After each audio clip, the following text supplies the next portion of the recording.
and talk about the House Judiciary Committee announcing a vote to authorize subpoenas for the Mueller report. As the Democrats are calling for a full report to be released unredacted as soon as possible. Let's bring in the former FBI Special Agent Thomas Baker on that. And, you know, that's what Jerry Nadler and company want, but the idea of getting this thing without redaction seems quite, or doesn't seem very realistic. What's your take on what should happen? Well, what should happen is probably what is going to happen. We have an Attorney General in Bill Barr who's a straight shooter, and he recognizes very well we have a situation. There's grand jury material in that report, and he knows very well that that cannot be released. It's forbidden. Rule 6E of the Federal Rules of Criminal Procedure forbid that.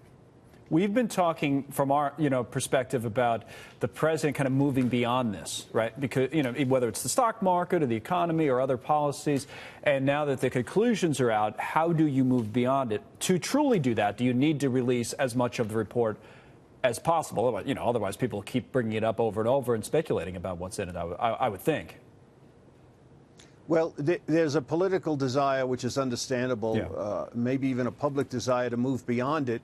But the report is going to point out to us problems, significant shortcomings in our two major intelligence agencies, the FBI and the CIA, and those are going to have to be addressed. Mm-hmm. What do you, as someone who worked at the Bureau, what do you make of the criticism that has come in of the FBI? All warranted, or you'd want to learn more? What's your take?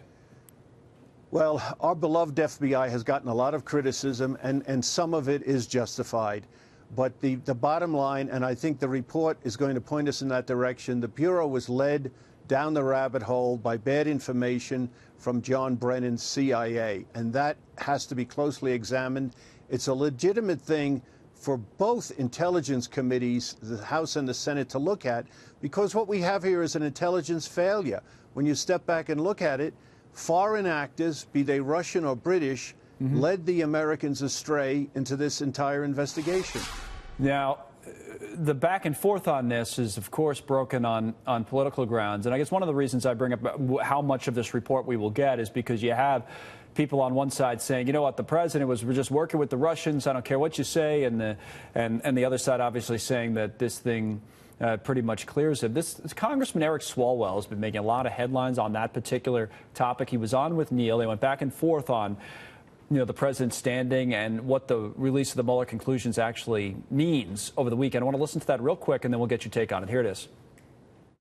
Do you know something, for example, in the Mueller report that others are unfamiliar with? Because to call the president a Russian agent or to make that charge amidst a report that's been headlined that there was no collusion really makes folks wonder, where are you coming from?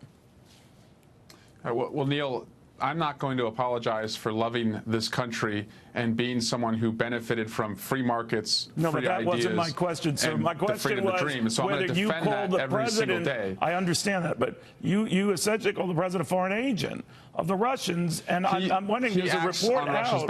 If that report says that the president was not a Russian agent, Congressman, would you say the president is not a Russian agent? The president acts on Russia's behalf. I don't need to see the Mueller report for that. All right, so we're back with Thomas Baker on this.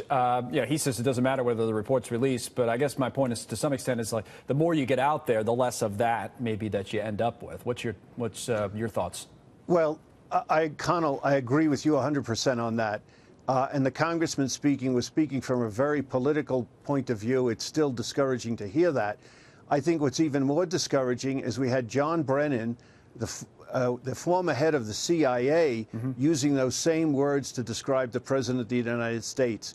It will come out in the report that there was no justification for that, and the actions of these people, Brennan and those around him who did this, are going to have to be closely examined. Right. Whether or not people want to move forward, it has to be examined, it has to be rectified. It has to be straightened out. We owe that to the American people, and quite frankly, we all, and particularly these congressmen, owe it to the Constitution. Thomas Baker, formerly of the FBI. Thank you, sir. Thanks for coming on today.